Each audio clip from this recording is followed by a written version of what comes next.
So ayun mga kadabs, bali mag-unwrap tayo ng tools natin na nabili sa Shopee. Parang 250 plus lang to, 235, ganun. So dalawa na to, tsaka yung isa is copper battery connector, cable connector. So unwrap natin.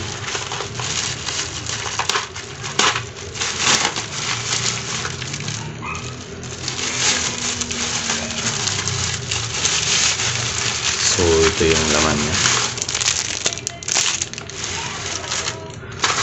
Ayan. Dalawa lang. Wala na. So ito yung binili nating 70 pieces copper battery cable connector. Yan. Na may amp capacity na 20, 50, 30, 10, tsaka 20. Tapos ito yung kanyang tools naman natin na binili. Bali 13 in 1, 13 ano siya, in 1 wire crimper multi-function tools. So yan, pang crimp siya, pang balat, tsaka main purpose niya is pang crimp talaga ito. So pwede natin siya gamitin dito pang crimp sa mga battery cable connector natin. So yan yung ano niya, may spring. Ito yung lock. So ito pang balat, size 18, 16, 14, 12 na EWG. Tapos ito naman 10, minus 14, 16, 18, tapos 20, 22. Tapos dito is 20, 26, 28, 26. Yan. Yan yung mga sizes niya. So ito gagamitin natin ito sa wire.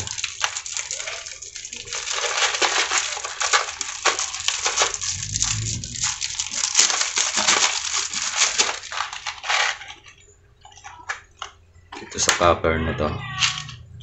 Yan. Gamit tayo ng size 20 para sa battery ano natin to gagamitin. Meron tayo ditong bolts and nuts. So pwede na siya dito.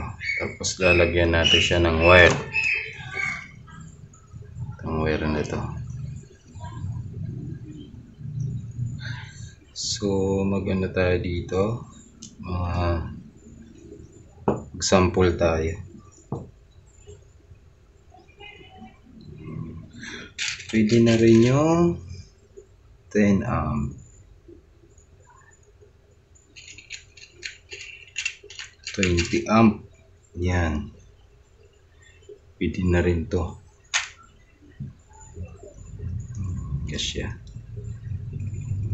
para hindi masyadong malaki sa ating wire. Tapos sukat tayo ng mga 15.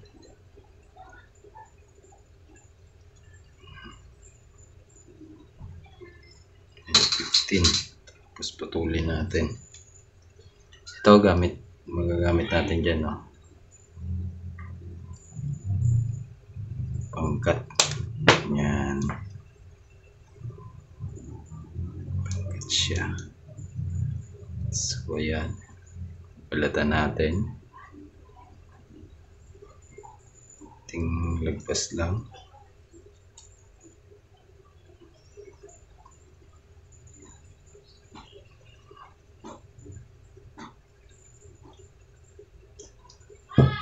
Balat na siya.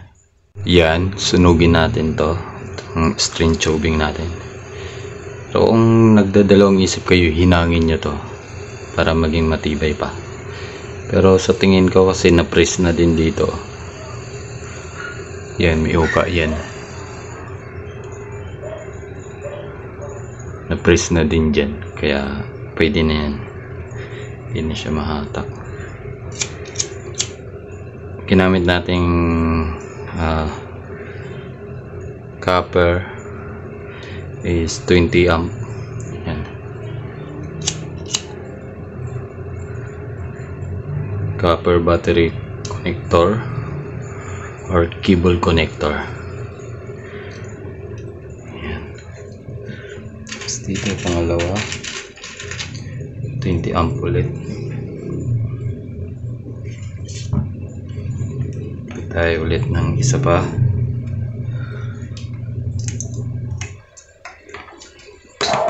Pasok na din natin dito. Tapos yan, crimp na iunahin na natin to. Tulak na natin yan. Pag maano, gamitan natin ito plies. Tulak na natin yung isa. Tapos tsaka natin ilusot to.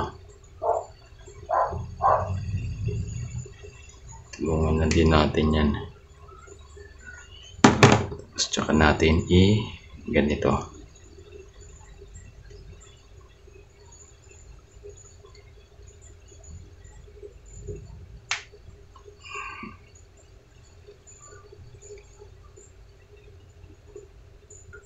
Yan.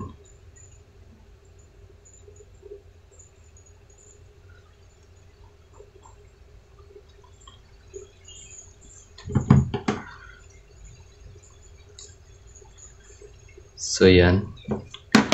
Yan o, may uka siya yan. Yan, may parang lubog dyan. Yan yung pinakalock niya. Kaya no need na hinangin.